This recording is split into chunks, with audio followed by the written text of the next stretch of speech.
आज भारतामध्ये इम्तियाजी, आजच्या भारतामध्ये मुस्लिम असणं काय आहे?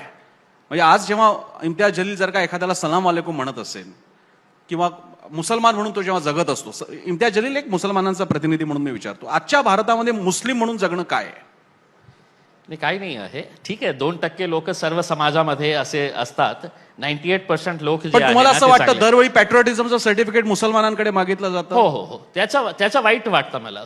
आणि तुम्ही जसं म्हटलं ना की सलाम वालेकुम, आता पंकजाताई माझी बहीण जेव्हा ती आली तर त्यांनी मला नमस्ते केलं, मी पण नमस्ते केलं आणि तिने नंतर मला सलाम पण केलं.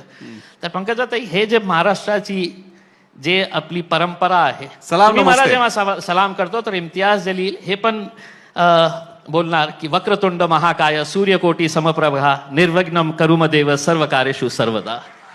हे तुमच्यासाठी. तर हे महाराष्ट्राची संस्कृती होती. हे कुठेतरी संस्कृतीवर घात घालण्याचे जे प्रयत्न सुरू आहे